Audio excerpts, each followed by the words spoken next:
કરી બોલો વેણ વહાલા મારા, કરુણા કરી બોલો વેણ। બોલો શ્રી સ્વામિનારાયણ ભગવાનની જય। વહાલા મુક્તો, પવિત્ર પુરુષોત્તમ મહિનો ચાલી રહ્યો છે। આ પુરુષોત્તમ મહિનામાં આપણે જે કાંઈ સત્કર્મ કરીએ એ કરોડો ગણું ફળને દેનારું થાય છે। આપણે પરમહંસ ગાથાની કથા કરીએ છીએ। પરમહંસ ગાથામાં આજે અમૃતાનંદ સ્વામીનું આખ્યાન આવે છે। કચ્છ ભુજમાં માંડવી શહેર, આ માંડવી શહેરમાં એમનો જન્મ થયો હતો।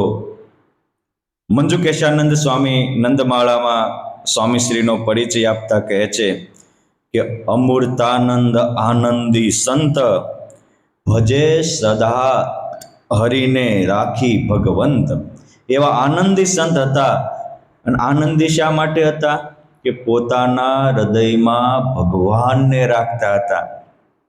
મહાભારતમાં પ્રશ્ન આવે છે કે શેષ નારાયણના ઉપર આખી પૃથ્વીનો ભાર છે, છતાં એ હળવા ફૂલ કેમ રહી શકે છે? આ હળવા ફૂલ થવાનું રહેશે તો કે એને પોતાના હૃદયમાં પરમાત્માને પહોંચાડ્યા છે। જે હૈયામાં પરમાત્માને રાખશે એ હળવો ફૂલ રહેશે। બહુ સરસ સંતો ટચુકડી વાત કરે છે કે એક ભાઈએ એક ભાઈનું ખૂન કર્યું, એની ઉપર કેસ થયા, એટલે એને સાક્ષી તરીકે એક વડીલ હતા, એને જોયું હતું, એટલે એને સાક્ષી પૂરવા બોલાવ્યા। દાદા સાક્ષી પૂરવા ગયા એટલે જજ સાહેબે કહ્યું કે તમે આ ગીતાજી ઉપર હાથ રાખી અને કહો કે હું ભગવાનને માથે રાખીને જે હશે એ સાચું બોલીશ। બાપા કે એ બોલાય જ નહીં કે। અરે પણ જજ કહે છે કે એનો કોર્ટનો નિયમ છે, ભગવાનને માથે રાખીને હું જે હશે એ સાચું બોલીશ। કે એ તો કોઈ દી નહીં બોલું। કારણ કે તમામ ગ્રંથોમાં ભગવાનને માથામાં નહીં હૃદયમાં રાખવાનું કીધું છે। ભગવાને પણ ગીતામાં કીધું કે ઈશ્વર સર્વભૂતાનાં હૃદયે હમ તિષ્ઠામિ, હું સૌના હૃદયમાં હું બેસું છું, માથા ઉપર નહીં। માથું એટલે દિમાગ। કોકની સાક્ષી પૂરવી હોય તો દિલથી પૂરાય, દિમાગથી નહીં। દિમાગ તો તમને ખોટું જ ચડાવશે। આ આનંદી એટલે હતા કે હૃદય રાખ્યા સદા ભગવંત। કૃષ્ણાનંદ સ્વામી પણ હરિકૃષ્ણ ચરિત્રામૃત સાગરમાં આ અમૃતાનંદ સ્વામીનો પરિચય આપતા લખે છે કે અમૃતાનંદ અતિ અનુપ, ભજ શ્યામ મનોહર રૂપ। મનોહર મૂર્તિ પુરુષોત્તમ નારાયણને એ અખંડ ભજતા હતા। દરેક વ્યક્તિ ભજન જ કરતા હોય, ડાંગર બાપા દરેક ભજન જ કરતા હોય। કોઈ પૈસાનું ભજન કરતા હોય, કોઈ સ્ત્રીનું ભજન કરતા હોય, કોઈ પરિવારનું ભજન કરતા હોય, કોઈ ધંધાનું ભજન કરતા હોય, કોઈ પેટને ખાડો પૂરવાનું ભજન કરતા હોય।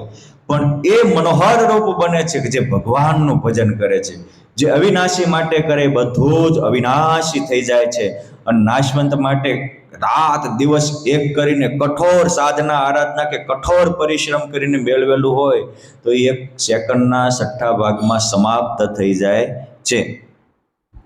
અમે કહેશો કે આ અનુપમાનંદ અમૃતાનંદ સ્વામીને આવી નાનપણથી પ્રભુ ભજનની લગ્ની લાગી શા માટે? તો ઘનશ્યામ લીલામૃતમાં ઉમાનંદ સ્વામીએ આ પ્રસંગ લખ્યો છે। બાલચરિત્રમાં પણ લખાયો છે, આઈ થિંક 33મા અધ્યાયમાં, કે મેં એકવાર વાત કરી હતી આગલા આખ્યાનમાં। ભગવાન સ્વામિનારાયણ બાલ પ્રભુ હતા અને દશેરાનો ઉત્સવ પરમાત્માએ છપૈયામાં ઉજવો। એ વખતે સપ્તમુખી ઘોડાથી પરમાત્માએ આખી છપૈયાની એક થોડીક સમયમાં જ તે એક પરમાં જ 100 પ્રદક્ષિણાઓ કરી। પરમાત્માએ વરદાન આપ્યું કે આ છપૈયા ધામની 100 પ્રદક્ષિણા કરશે એના બધા મનોરથ પૂર્ણ થશે। પછી નારાયણ સરોવરને કિનારે સમી પૂજન કર્યું। એ વખતે 5 પાંડવો ત્યાં આવ્યા હતા। કેમ જે પાંડવોની સ્વર્ગમાં ગતિ થઈ એ મહાભારત અને પુરાણોની વિદિત કથા, લોકવિદિત કથા છે। એ પાંડવો આવ્યા અને કહે છે પ્રભુ જ્યાંથી ફરીને ફેરવણી ન થાય, યુગો યુગોનો આનંદ પ્રાપ્ત થાય, અખંડ તમારા સ્વરૂપનું સાનિધ્ય રહે. કારણ કે પ્રભુ તો ગોલોકમાં ગયા અને પાંડવોને સ્વર્ગમાં જવાનું થયું. માટે એવી અમારા ઉપર કરુણા કરો કે અમને અખંડ આપનું સાનિધ્ય રહે. ત્યારે ભગવાને એમને વરદાન આપ્યું હતું કે તમે આ સત્સંગમાં પુનઃજન્મ ધારણ કરશો. અને આ દરેક અવતારો સાથે આવી રીતે બધા અમુક મોટા મોટા દેવો મુક્તો આવ્યા હોય એવી કથાઓ ભાગવતજીમાં છે, મહાભારતમાં છે, વાલ્મીકી રામાયણમાં પણ છે.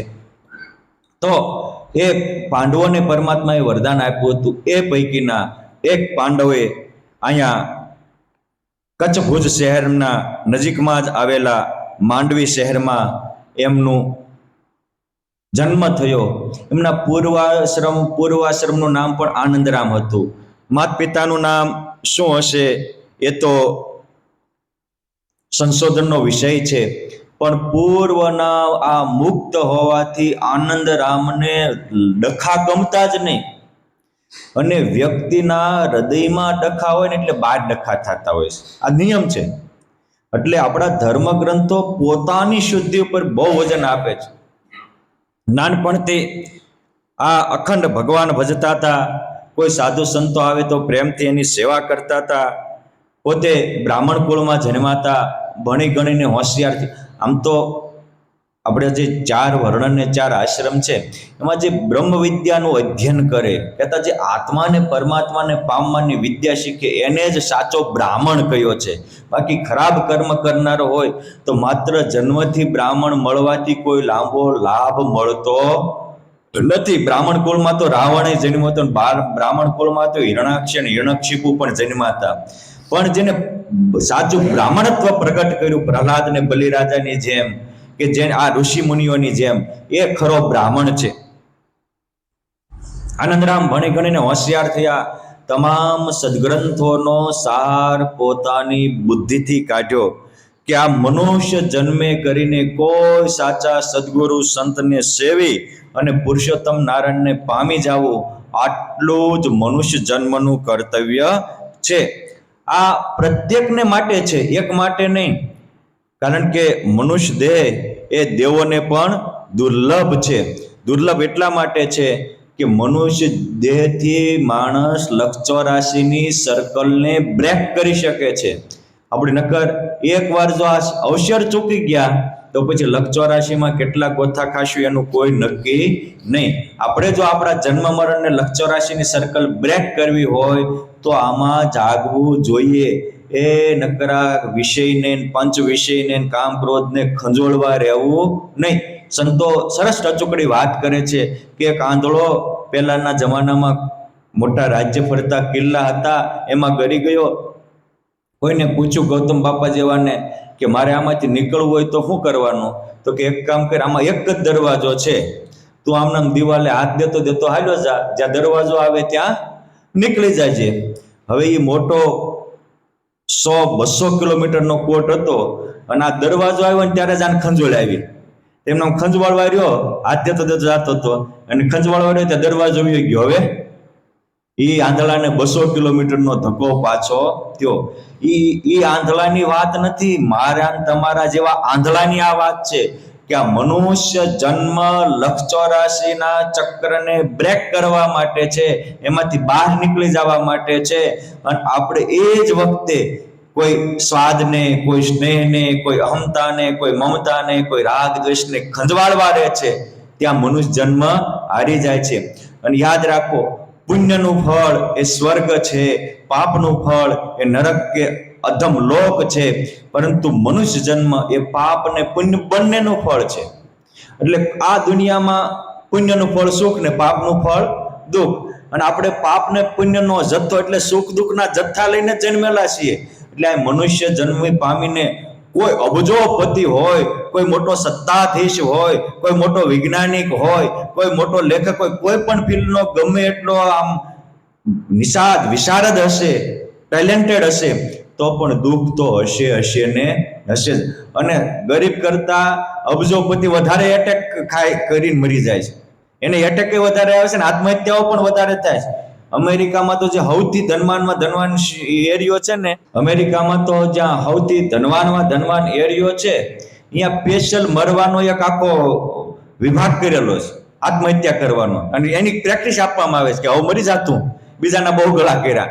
મારે એ કહેવું છે કે આ બધું જ આ લોકના મોટા મોટા બંગલા હોય, સુખ સાહેબી હોય, અબજોપતિઓ હોય, કેટલાય મહિને હારે કામ કરનારા હોય, છતાંય તે માણસ આત્મહત્યા શું કામ કરે છે? હજી અમુક સમય પહેલા જ મુંબઈમાં પૂનાનો મોટો એક ડોક્ટર હતો, અક્ષય કુમાર. એ ભારતનો ને વિશ્વનો એક નંબરનો ડોક્ટર હતો, અને હાર્ટ ડોક્ટર, હજારોના એને એટેક આવતા બચાવેલા, સર્જરી કરેલી, એ જ પોતે ગોળી મારીને મરી ગયો. કારણ તપાસતા એટલું જ હતું, ઘરમાં અપસેટ હતો એટલે ઠાકીને મરી ગયો. હવે આ લોકનો તો એને બહુ મેળવ્યું હતું, પણ ઘરમાં સેટિંગ થવા કોઈ દી સમય આપ્યો નહીં. તમારે આ લોકનું કઈક આ એક સ્થાન સેટિંગ કરવું હોય ને તો સમય આપો છો, તો વ્યક્તિ સાથે સેટિંગ કરવા કઈ સમય આપવાનો જ નહીં, નકરા મશીન જ થઈને જીવન જીવવાનું. પછી મારે કહેવાનું કે એ આપણી જ ભેગી કરેલી પ્રોપર્ટી આપણને જ ભરખી જાય છે, અને એ લક્ષ 84માં ભટકાવે છે. આ આનંદરામે એ નક્કી કર્યું કે કોઈ પણ ભોગે પરમાત્માને પામી લેવો છે, સત્યને શોધીને એમાં જામી જવું છે. અને આ ઠેરાવે જ્યારે ત્યાં મોટા સંતો આવ્યા તો એને કહ્યું કે આજ ઘોર કળયુગમાં કરોડો આત્માના કલ્યાણ માટે પરમાત્મા ભગવાન સ્વામિનારાયણ નામે પ્રગટ થયા છે. એટલે તરત જ એને તમન્ના જાગી કે એકવાર તો મારે એને મળવું છે. પરંતુ એના માતા પિતા સત્સંગના વિરોધી હતા, એટલે સંતો હારે જવા દેવામાં તે રાજી નહોતા, એટલે સંતો નીકળ્યા. પછી તીર્થયાત્રાના મિશે એક કુટુંબ પરિવારનો ત્યાગ કરી અને હાલી નીકળ્યા. ફરતા ફરતા તેઓ અનેક તીર્થોના દર્શન કરતા, અને વિક્રમ સંવત 1862 ભાદરવા સુદ એકાદશીએ ભગવાન સ્વામિનારાયણને દ્વારકા વગેરે સોમનાથના તીર્થ કરી અને કાલવાણી ગામે આવ્યા. એના દિલમાં તો હતું જ તે સ્વામિનારાયણ ભગવાન છે, પરંતુ ઓલી કુટુંબની ક્લેશ હોવાને કારણે આ રીતે તીર્થયાત્રા કરતા આવ્યા. અને સાચામાં વિશ્વાસ એ આપણી જીવન મૂડી છે. માણસને ખોટામાં વિશ્વાસ બહુ આવે, પણ બાપુ સાચામાં વિશ્વાસ આવતો નથી. આ સાચામાં વિશ્વાસ આવ્યો, ભગવાન સ્વામિનારાયણ હતા છે, અને એ જ અહોભાવથી દર્શન કર્યા, એ જ ભેગી એને સમાધિ થઈ ગઈ. સમાધિમાં એને અલૌકિક અનુભવ થયો. કરુણામૂર્તિ ભગવાન સ્વામિનારાયણે એને અનંત દેવો ઈશ્વરો મુક્તોના દર્શન કરાવ્યા. આનંદ રામના અંતરમાં એવું થઈ ગયું કે હું જેના માટે ઘરબાર છોડીને નીકળ્યો છું, મેં જેના માટે કુટુંબ પરિવારનો ત્યાગ કર્યો, અરે નાનપણથી જેને મારી ઝંખના હતી કે મારે પુરુષોત્તમને પામવું, એ જ આ પ્રગટ પુરુષોત્તમ નારાયણ છે. અને આવો નિશ્ચય થતા જ પોતાનું જીવન એને સમર્પિત કર્યું. આ આપણને ભગવાનનો નિશ્ચય છે, એનું માપ શું? એની માટે જીવાય જ માપ છે. આપણને સત્યની ઝંખના છે, એનું માપ હું? એ સત્ય માટે જીવન સમર્પિત થાય, એ જ એની માપ છે. માટે બોલવું કાંઈ અને કરવું કાંઈ, એનાથી ઈશ્વરની અનુભૂતિ થાય નહીં. અંતર્યામી ઉપર અને લટકે નો રીજે, શિરને સાટે સેવે તો પ્રભુ રીજે. ઉપરના લટકે એ રાજી ન થાય, શિરને સાટે સેવો તો કામ થાય. મુક્તાનંદ સ્વામીનું આ વચન છે. આપણું કેમ? મારે તો આટલું જ પૂછવાનું છે, આપણે કેમ? અને ભગવાન વ્યાસજીનું મહાભારતમાં વચન છે, ક્રિયા આસ્યાન કથયતિ. લોક બોલે છે એ છોડી દો, એ કરે છે હું? જો એ ધનનો ભક્ત હશે ને તો કહેતો હશે મંદિરમાં સાધુ સંતો પાસે મારે સત્સંગ કરવો છે, પણ ખરેખર એ ધનનો ભક્ત જે કરે છે ને એ સાચું છે. એ એના પેટમાં પડ્યું છે કે મારે પૈસા કમાવા છે, મારે વિદેશ જવું છે, મારે બિઝનેસ નાખવો છે. એ જે કરે છે ને એ જ એનો વાસ્તવિકતા છે. એટલે લોકોના અંદરમાં શું પડ્યું છે એ એની ક્રિયા જ્ઞાપન કરે, બોલી નહીં. એટલે કોઈ માણસને ઓળખવો હોય ને તો એ બોલે છે હું એ ન બહુ જોવો, એ કરે છે હું એ જોવો, એ કોના માટે જીવે છે. આ બહુ જરૂરી છે. ભગવાન સ્વામિનારાયણ જીવન સમર્પિત કર્યું. એકાદ વર્ષ સુધી ભગવાન અને પરમહંસો સાથે રહ્યા. એ ભગવાનના નિત્ય નવલા દર્શન મહારાજ અનેકને સમાધિના અલૌકિક અનુભવ કરાવે.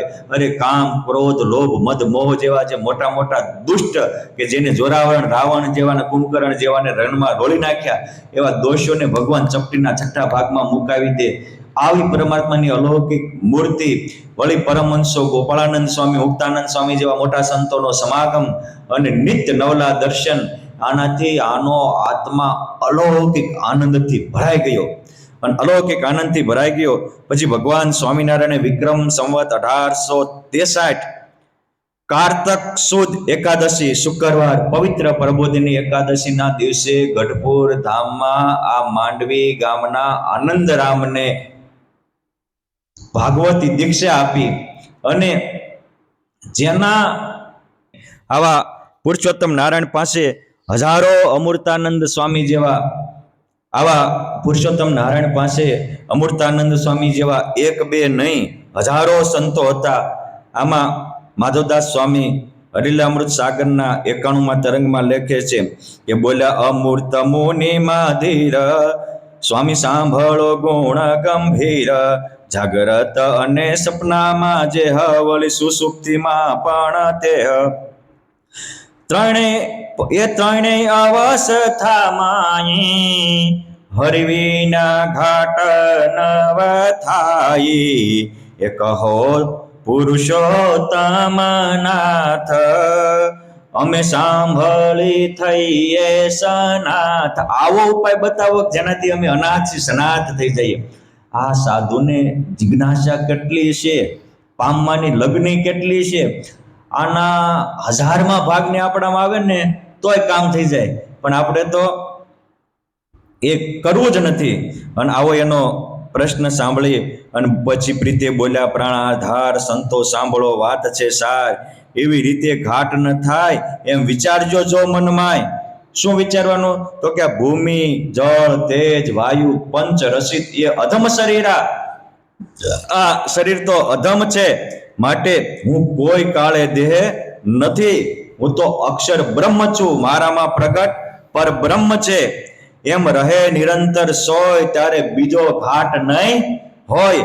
વાત સમજા જેવી છે છાર, તેનો દ્રઢ કરો નિર્ધાર. એમ કહ્યું એમ જ ન હોય તો ઘાટ મટે નહીં કોઈ. એમ બોલ્યા તેશું સુખકારી, વાત સૌ જનને લાગી અતિ સારી. રૂડી વાણી હરિની અનૂપ, દાસ માધવ કહે સુખ રૂપ. ભગવાને તો ઉપાય બતાવી દીધો, રસોઈ તો બની ગઈ, ખાવ તો પેટ ભરાય. એટલે હું ઘણી વાર કહું, કથા સાંભળવાથી કામ નહીં થાય, અપનાવો તો અનુભવ થશે. અને આ ક્યારે અપનાવાય? કારણ કે માનવી માત્રને સુખની ઝંખના છે, દુઃખની કોઈને નથી. આ કે છે કે રૂડી વાણી હરિની અનૂપ, દાસ માધવ કહે સૌને સુખરૂપ. એને સુખરૂપ માનીને અપનાવીએ તો બધાને એ અનુભવ થયો, અર્થાત આત્મામાં પરમાત્માની મૂર્તિ રમતી થઈ ગઈ. એમ વાતું કરે વાલમો છોગાળો, સુખ દેવા કાજ. દાસ માધવ કહે મગન થયા, હું અને સર્વે સમાજ. હું મગ્ન થઈ ગયો. શેમાં મગ્ન થઈ ગયા? મૂર્તિમાં ડોબાઈ ગયા, મૂર્તિમાં તદાકાર થઈ ગયા, ભગવત ભાવને પામી ગયા. જે ગીતાજીમાં લખ્યું છે કે મમ સાધર્માં માગતા, એવા જે ભક્ત છે એ મારા સાધર્મપણાને પામે છે. અને ભાગવતજીમાં પ્રહલાદજીના આખ્યાનમાં પરીક્ષિત રાજા કહે છે કે પ્રહલાદજીને આટલા એના પિતાએ માર્યા, કાપ્યા, સમુદ્રમાં ફેંક્યા, પર્વત ઉપરથી ફેંક્યા, છતાં પ્રહલાદને કાંઈ થયું કેમ નહીં? એને વિકાર વળગ્યા કેમ નહીં? વળી એને મારનારા એવા એના મા બાપ સામે પણ એને દ્વેષ કેમ ન થયો? નકર આપણે કોઈક અપમાન કરે તો સન્માન 99 વાર કર્યું હોય ને, સેકન્ડમાં ભૂલી જાય ને, અપમાન 1 વાર કર્યું હોય તો મળવી ત્યાંથી હોય મૂકવી નહીં. શું કામ? આપણે મૂર્તિમાન દેહાભિમાની છીએ, દેહના કીડા છીએ. અને સાણ મૂતરમાં જેમ કીડા પર રમતા હોય એમ આપણે દેહરૂપી કીડામાં રમનારા છીએ. સુખદેવજી ઉત્તર આપે છે કે પ્રહલાદને ભગવાને પોતાની મૂર્તિમાં રાખ્યો હતો, અને ભગવાનની જેમ દેહમાં રહી દેહરૂપ થાય ને દેહના દોષોનો એ શિકાર બની જાય, એમ ભગવાનની મૂર્તિમાં રહી ભગવત ભાવને પામે અને એમાં ભગવાન જેવું ચૈતન્ય તત્વ નીકળી આવે, અને એટલે જ અક્ષરધામના બધા મૂર્તો મુક્તો પુરુષોત્તમ રૂપ છે. જેવો ભગવાનનો આકાર છે એવો જ ભગવાનના મુક્તનો આકાર છે. એનું કારણ છે કે એની ચેતના પરમાત્મામાં નિમગ્ન છે. એટલે કે છે કે આ બધા જ સંતો પુરુષોત્તમમાં નિમગ્ન થયા. વળી અમૃતાનંદ સ્વામી કહે છે કે હે મહારાજ, વૈરાગ્ય કેમ આવે? આ દેહનો અભાવ થાય, જગત ભૂલાઈ જાય. ત્યારે ભગવાન સ્વામિનારાયણ કહે છે કે તમે સાવધાન થઈને સાંભળો. સત્ય વૈરાગ્ય એમ કહેવાય જો મનમાં વિચાર થાય, મોટા મોટા મૂકી ગયા કોઈ આ સ્થિર ન રહ્યા. મોટા મોટા નંદ મુચકુંદ જેવા તે સેકન્ડના છઠ્ઠા ભાગમાં મૂકીને વયા ગયા હતા. એ આપણી બોડી એ તો શમશાનના ચિત્તામાં સપટી રાખ સિવાય અધિક કાંઈ નથી. એમ દેહને દુનિયાનું નાશવંતપણું મનાય અને આત્માને પરમાત્માની કિંમત થાય તો વૈરાગ્ય આવે. હવે કિંમત જ નાશવંતની હોય તો કોઈ દિવસ એનામાં વૈરાગ્ય થાય નહીં. આવી રીતે ભગવાન સ્વામિનારાયણે કહ્યું. એ સાંભળીને તે બહુ રાજી થયા. સંત રાજી થયા, હરી રીજ્યા કરો પ્રશ્ન હવે કોઈ બીજા. પૂછતામાં તે ડરજો, જેવા આવડે એવા પ્રશ્ન કરજો. ત્યારે વળી અમૃતાનંદ મુનિ વળી સર્વે મંડળ રહ્યું સાંભળી બોલ્યા, અમૃત હું સુસુપ્તિ પ્રધાન હોય ત્યારે હરિને કેમ હૃદયમાં ધારવા તેવારે? સુસુપ્તિમાં તો આપણે દેહભાન ભૂલી ગયા હોય ત્યારે પુરુષોત્તમને કેમ ધારવા? ફરી એનો પ્રશ્ન કર્યો તો એટલે ત્રણ અવસ્થામાં ન ભૂલે કે સુસુપ્તિમાં તો આપણને આપણા બોડીની ભાન ન હોય. જોન કોકના કુંડળ હોય, ઘરેણા હોય તો ચોર કાપીને લઈ જ જાય છે ને. આવો સાંભળીને મહારાજ બહુ રાજી થયા. ત્યારે વળી બોલ્યા, ભગવાન હરિને જોવા રહેવું એક તાન. જાગ્રત હાચવશો ને તો સુસુપ્તિ પરમાત્મા હાચવી લેશે. પણ જાગ્રતમાં જ બીડા ઘોડા ઘડ્યા કર્યા હોય અને જાગ્રતમાં જ નકરા લૌકિક ને પદાર્થ જંતરમાં ઘાલ્યા હશે તો સુસુપ્તિમાં તમે પરમાત્માને રાખી શકશો નહીં. માટે કે છે કે હરિમાં રહેવું એક તાન, પરમાત્મામાં એક તાન ડૂબેલા રહેવું. સુસુપ્તિ ન રહે જ્યારે લાગે મૂર્તિમાં વૃત્તિ ત્યારે. અને આવી રીતે પરમાત્મામાં રહેશે તો સુસુપ્તિ જ નહીં રહે તો સુસુપ્તિમાં ભૂલવાનો અવસર જ ક્યાં છે? અને તમે જોજો એવા મોટા સ્થિતિ પામેલા હોય ને એ રાતે 2 વાગે ઉઠીને પૂજા કરવા માટે એને એક અવસ્થા જ ન હોય, અવસ્થાતીત થઈ ગયા, ગુણાતીત થઈ ગયા. એમ કરતા સુસુપ્તિ આવે, જાગ્રતમાં ખબરદાર થાવે. મુખે સ્વામિનારાયણ કરીએ વળી ધ્યાનમાં મૂર્તિ ધરીએ. એમ કરી સુસુપ્તિ જીતાય ત્યારે ધ્યાન અખંડ સુસુપ્તિમાંય અવસ્થા જીતશો તો જ તે તમારું થશે. અવસ્થા આધાર છે. બોલ્યા દાસ માધવનો સ્વામી બ્રહ્માદિકના જે અંતરે જામી. ઉત્તર પ્રશ્નમાં આનંદ ઘણો વાલમને વારંવાર સર્વને સુખ આપવા અને સંત ઉપર બહુ પ્યાર. મહારાજ સંતોને મહાસુખ આપવા આવા નિત્ય નવલા આનંદ લેતા હતા. આવા અમૃતાનંદ સ્વામી અખંડ અંદર ને બહાર પરમાત્માને દેખતા હતા. જ્યાં જુએ ત્યાં રામજી બીજું ન ભાષે એ અભ્યાસ કરીને સિદ્ધ કર્યું હતું. ભગવાન સ્વામિનારાયણ ગઢપુરથી જ્યારે અક્ષરધામમાં પધાર્યા ત્યારે અમને બહુ વહમું લાગ્યું હતું. અખંડ ભગવાન પરાયણ રહેતા એ પછી ઉદાસ થઈ ગયા અને ગઢપુરપતિ ગોપીનાથજી મહારાજ પાસે આવી અને એક તાર લગાવી અને કે મહારાજ આ તો તમારું જ અવની ઉપરનું સાક્ષાત સ્વરૂપ છે, તો હવે મારો ઉદ્ધાર ક્યારે કરશો? અને એ જ વખતે વિક્રમ સંવત 1887 વસંત પંચમીના દિવસે અચાનક એ બોલ્યા કે જેમ મીરા દ્વારકાધીશમાં સમાણા હતા એમ હું આ ગઢપુરપતિ ગોપીનાથજી મહારાજમાં સમાવું છું. આ આખું મંદિર દિવ્ય તેજોથી ઝળહળી ઉઠ્યું છે. હું હવે એ પરમાત્માને પામું છું. આમ બોલતા બોલતા ભૌતિક દેહનો ત્યાગ કરી અને ગઢપુર ધામથી જ ભગવાન સ્વામિનારાયણ ધામમાં ગયા. પછી પહેલી જ વસંત પંચમીના પાવન દિવસે એ અક્ષરધામમાં ગયા ત્યારે ગઢપુરપતિ ગોપીનાથજી મહારાજના મંદિર ઉપર મુક્તોએ દેવોએ ચંદન પુષ્પની વૃષ્ટિ થઈ હતી. અનેકને આવી અનુભૂતિ થઈ હતી. અને આવી રીતે ડંકો વગાડી કાળના માથા ઉપર પગ દઈ અમૃતાનંદ સ્વામી અક્ષરધામના અધિકારી બન્યા. આવા અમૃતાનંદ સ્વામી જેવું આપણને પણ પ્રભુ વજવાનું તાન આવે. કથા વાર્તા સાંભળીને સદગ્રંથોનું વાંચન સાંભળીને એમના જેવો સાચો નિચોડ કાઢવાની શક્તિ આવે કે મનુષ્ય દેહથી માત્ર પરમાત્માને પામવા એ જ કરવા જેવું છે. એવી શક્તિ, એવી ભક્તિ, એવી સમજણ આપણામાં ઉદિત થાય એવી પરમ કૃપાળુ પરમાત્માના પાવન ચરણોમાં પ્રાર્થના. જય સ્વામિનારાયણ.